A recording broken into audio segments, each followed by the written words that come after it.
नमस्कार दोस्तों, मैं Mithilesh Yadvendra, motivational speaker, life and business coach. अपना ज्ञान प्रोग्राम के तीसरे एपिसोड में आपका हार्दिक स्वागत करता हूं। दोस्तों, पिछले एपिसोड में हमने बताया था कि आप लोगों को शिक्षा और ज्ञान पे विस्तृत जानकारी दूंगा, क्योंकि हमारे देश में 99% लोग शिक्षा को ही ज्ञान मान बैठे हैं और इस अज्ञानता में, इस स्वर्ग जैसे संसार में भी हम लोगों का जीवन नरक बना हुआ है।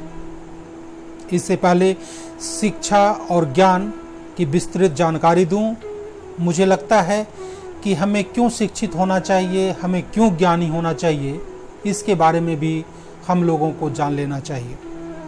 दरअसल खुशहाल जीवन जीने का, सफल इंसान बनने का, आनंदचित जीवन जीने का जो रहस्य है, जो राज है, वो हमारे वेद पुराण, हमारे ग्रंथ में मौजूद है। वो हमारे महापुरुषों की वाणी में है, वो हमारे ऋषि मुनियों की वाणी में है, संत महात्माओं की वाणी में है। और संत महात्माओं की वाणी को समझने के लिए, उनके उपदेशों को समझने के लिए, उनकी नीतियों को समझने के लिए हमें ज्ञानी होना ज़रूरी है। क्योंकि जब तक हम ज्ञानी नहीं होंगे, जो वेद पुराण में, जो रामायण महाभारत में, जो बाइबल में, जो कुरान में जो रहस्य हैं, जो राज हैं, खुशहाल जीवन जीने का जो रहस्य है, उसको हम समझ नहीं पाएंगे। और इसे समझने के लिए, उस राज को हासिल करने के लिए ही हमें शिक्षित और ज्ञानी होने की आवश्यकता है। पर शिक्षा से पहले भी साक्षरता का शुरुआत होता है, क्योंकि बिना साक्षर हुए हम शिक्षित नहीं हो सकते हैं और बिना शिक्षित हुए हम ज्ञानी नहीं हो सकते। तो क्या साक्षरता है, आइए हम उसको जानते हैं। दरअसल जो वेद पुराण हैं, जो ग्रंथ हैं, ये किसी न किसी भाषा में लिखी हुई है। पहले संस्कृत में लिखी हुई थी, अब अंग्रेजी में भी हम लोगों को उपलब्ध हो जाता है। जो भारत के अन्य भाषाएं हैं, उसमें भी हम रामायण, महाभारत, गीता, कुरान, बाइबल कई भाषाओं में उपलब्ध है।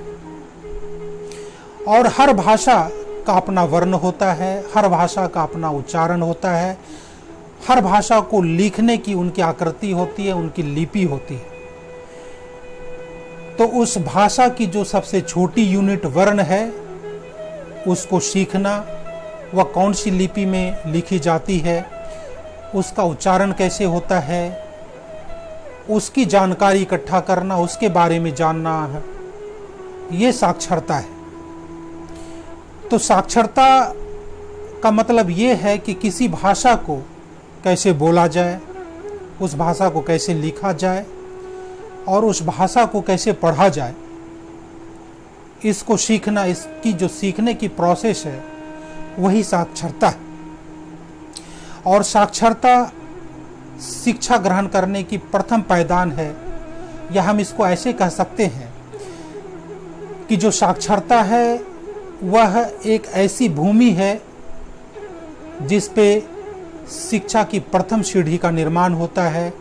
और ऐसे हजारों लाखों सीढ़ी चढ़कर हम पूर्ण ज्ञान को हासिल कर सकते हैं, हम पूर्ण ज्ञानी हो सकते हैं। तो शिक्षित होने के लिए सबसे पहले हमें साक्षर होना होगा, तभी हम शिक्षित हो पाएंगे।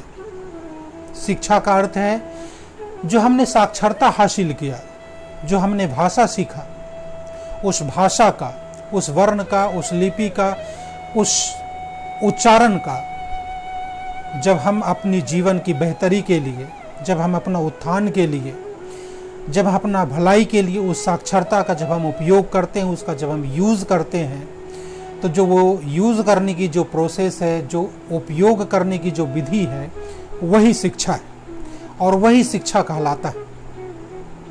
यह बात सही है कि जो खुशहाल जीवन जीने का, एक कामयाब व्यक्ति बनने का, शांतचित जीवन जीने का, सभी प्रकार की समस्याओं का हल, वो सब कुछ हमारे वेद पुराण में, हमारे ग्रंथ में मौजूद है।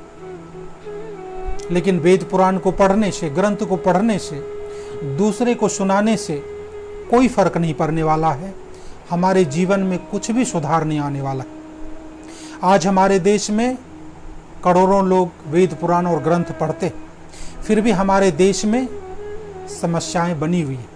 हमारे देश में लूटपाट, हत्या और बलात्कार लगातार जारी।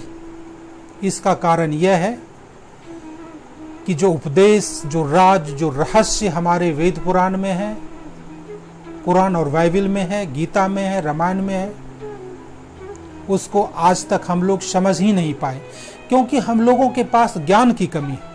अगर हम लोग ज्ञानी होते, गीता के उपदेश को समझ लेते, उनको अपने जीवन में उतारते, उनके कहे अनुसार चलते, तो आज हमारे साथ ऐसी समस्या नहीं होती, हम भी खुशहाल होते, हम भी कामयाब होते। और जब देश में आज सभी लोग परेशान हैं, सभी लोग दुखी हैं, और किसी को यह समझ में नहीं आ रहा है कि इस दुख से, इस समस्या से निजात पाने का क्या रास्ता है, क्या उपाय है, तो हम समझते हैं कि अभी हम लोग सिर्फ और सिर्फ शिक्षित हुए हैं, ज्ञानी नहीं हुए। ज्ञान का अर्थ है जो हमने शिक्षा हासिल किया है, उस शिक्षा का उपयोग हम अपने जीवन के उत्थान के लिए, अपनी भलाई के लिए, अपनी समस्याओं को हल निकालने के लिए, शांतचित्त जीवन जीने के लिए, खुशहाल जीवन जीने के लिए, जीवन के उद्देश्यों को पूर्ति करने के लिए जब हम उस शिक्षा का उपयोग करते हैं, उसका यूज करते हैं, तो वो ज्ञान कहलाता है। ज्ञान अनुभव का सब्जेक्ट है और शिक्षा जानकारी। शिक्षा का अर्थ है कि हम लोगों को तरह तरह की जानकारी इकट्ठा करना, वो चाहे इतिहास की जानकारी हो, चाहे फिजिक्स केमिस्ट्री की जानकारी हो, चाहे भूगोल की जानकारी हो। लेकिन जब उस जानकारी का हम अपने जीवन के उत्थान के लिए, अपनी भलाई के लिए, समस्याओं की समाधान के लिए जब तक हम उसका उपयोग नहीं कर लेते हैं, तब तक वो जानकारी, वो नॉलेज व्यर्थ है। ज्ञान का अर्थ है विजडम, और जो जानकारी इकट्ठा करने का प्रोसेस है उसका नाम है नॉलेज। और उसकी प्रथम सीढ़ी, जब हम योग्य होते हैं नॉलेज को इकट्ठा करने के लिए, ज्ञान को इकट्ठा करने के लिए, वो साक्षरता कहलाता है। तो साक्षरता को समझना बहुत ही आसान था, और मुझे लगता है कि शिक्षा और ज्ञान पे जो हमारी चर्चा है वो अगले 2-3 एपिसोड तक चलेगी, क्योंकि जब तक हम लोग शिक्षा और ज्ञान को भली भांति समझ नहीं लेते हैं, जो इनमें भेद है उनको समझ नहीं लेते हैं, तब तक मुझे लगता है कि इस अपना ज्ञान प्रोग्राम की जो सार्थकता है वह सार्थक नहीं होगा, वो उपयोगी नहीं होगा। क्योंकि हमें अपना मुंगेर वेब चैनल पे जो समय मिला है अपना ज्ञान प्रसारित करने का, जिसका मैं होस्ट हूँ, जिसे मैं आप लोगों के समक्ष पहुँचा रहा हूँ उस चैनल के माध्यम से, वो सफल नहीं होगा। तो शिक्षा और ज्ञान पे हमारी चर्चा अगले एपिसोड तक जारी रहेगी, और इसे देखने के लिए आप अपना मुंगेर वेब चैनल को सब्सक्राइब करें। अगर आप लोगों ने अब तक सब्सक्राइब नहीं किया है तो अभी जल्द से जल्द अपना मुंगेर वेब चैनल को सब्सक्राइब कर दे, और साथ ही साथ जो नोटिफिकेशन की बेल है आप उसको भी दबाएं, उसको भी टच करें, क्योंकि जब तक आप नोटिफिकेशन की बेल को नहीं दबाएंगे तब तक हमारे नेक्स्ट एपिसोड की जानकारी आप तक नहीं पहुंच पाएगी।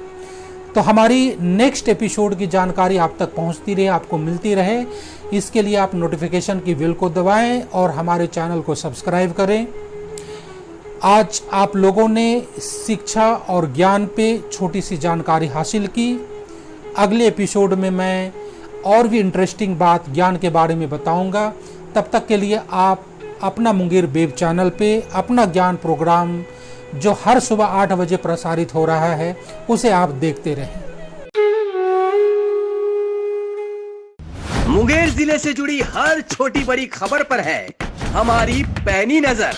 तो जुड़िए अपना मुंगेर YouTube चैनल के साथ। पल पल की खबरों के लिए सब्सक्राइब जरूर करें, क्योंकि यही है धड़कन मुंगेर की।